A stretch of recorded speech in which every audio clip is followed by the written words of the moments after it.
Hey, what's up, everybody? It's Charles Tabansi. I want to welcome you guys to another episode of the Dreamers Pro Show.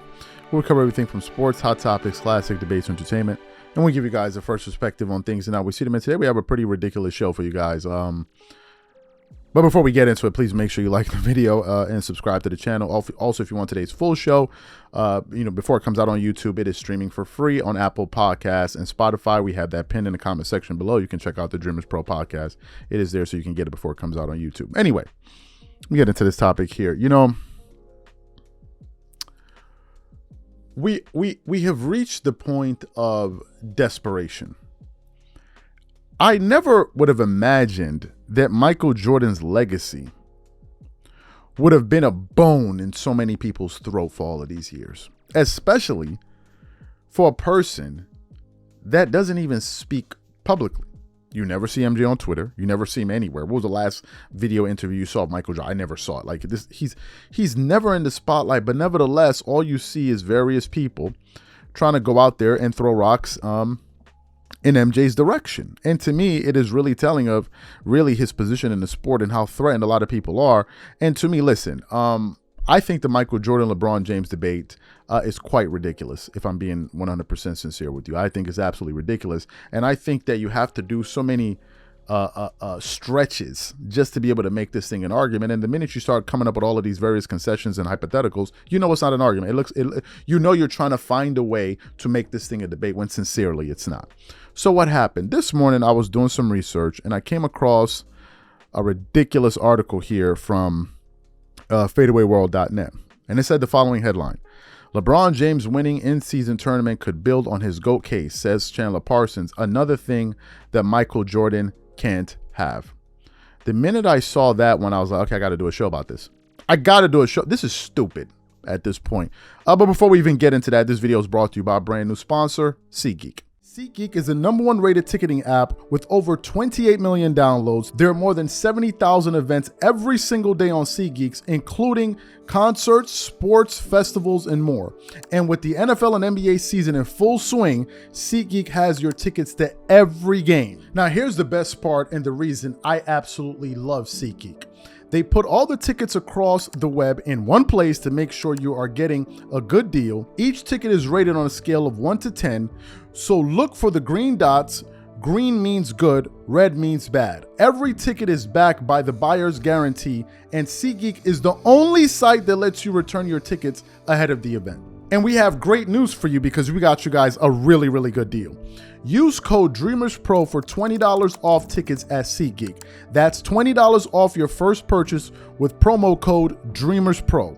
Make sure you click the link in the description to download the app. And remember, when you try SeatGeek by using the link in the description below, just know that you're helping this channel. So let me get into this article here. It says, for most players, the biggest incentive to win the in-season tournament is $500,000 cash prize. But LeBron James, who has done almost everything there is to do in the NBA, winning the league's first ever in-season tournament, has the chance to build upon his already legendary resume and get him closer to surpassing Michael Jordan himself. All right. This is another thing on his resume that MJ can't have, said Parsons. If we're looking at the GOAT argument, yeah, this is just one more ammo for him. I don't care if it's the in-season tournament or not. These guys are playing hard. For LeBron, who is very much in the GOAT conversation, any accomplishment builds on his claim. In the case of this in-season tournament, earning a trophy that Jordan didn't adds extra weight to the whole event. The question is, are the Lakers ready to take care of business in Las Vegas, or will another team step up and ruin the opportunity for LeBron? This is embarrassing. This is embarrassing for everybody involved. This is pretty embarrassing. Why is it embarrassing, Charles? Well, let's go through it. Was the in-season tournament a thing when Michael Jordan played? Somebody stand up in the back and say no. So if it wasn't a thing that was there when Jordan played, how could it be held against him that he doesn't have it? You help me figure it out. Number one. Number two, If Michael Jordan is widely considered the greatest player to ever play the sport, if his Chicago Bulls went in an 8-year stretch where they never lost more than 2 games, wouldn't it be safe to assume that if there was an in-season tournament, Jordan and the Bulls would have won a lot of them? Or are we suggesting that, what, he couldn't do it? So what is your point, Chandler Parsons, that what? LeBron has something that Jordan didn't have? Well, obviously, Jordan retired, so he's not playing. Or are you saying LeBron did something that Jordan can't do? Is that what you're trying to say? So what, Jordan couldn't win a play-in tournament? So help me figure this out. LeBron has something over Jordan because he won the in-season tournament, which Jordan didn't or couldn't. I don't know which angle you chaps are looking at it from. But LeBron doesn't have a single three-peat to his name. Jordan has 2. So what do we do there? Oh, that doesn't fit the argument. This is silly. It's embarrassing. It looks desperate. It looks like these guys are looking for everything under the sun. There's nothing clever about this. There's nothing amusing about this. There's nothing like, oh, we got you. This is like 4th grade level reasoning. I'm sorry to say. I'm sorry. Jordan didn't win it in playing tournament, and so what? He got 6 rings. He got 6 finals MVPs. He has 0 losses in the finals. He has 5 regular season MVPs. He has a okay, so let me ask you guys a question. So if this gives LeBron a leg up on Jordan, what about the fact that Jordan made 9 all-first defensive teams and won a defensive player of the year? Does that give a leg up on Jordan? Like, this is, I'm ashamed to say, well, I'm not. This is embarrassing.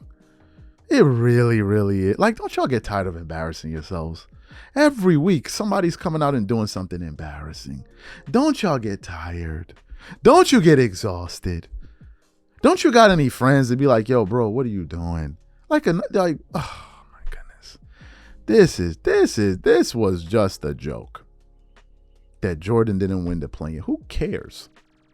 Why would it matter to Jordan when half of the players playing in the in-season tournament don't even know what it is?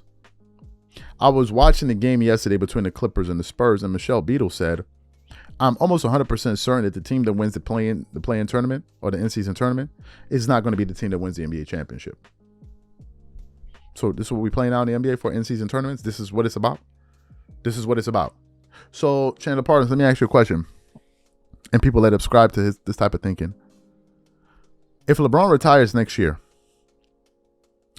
and Anthony Edwards goes on to win 4 in-season tournaments and 2 titles, so he has something up on LeBron too, this is stupid. This is y'all man's, man. This is an embarrassment.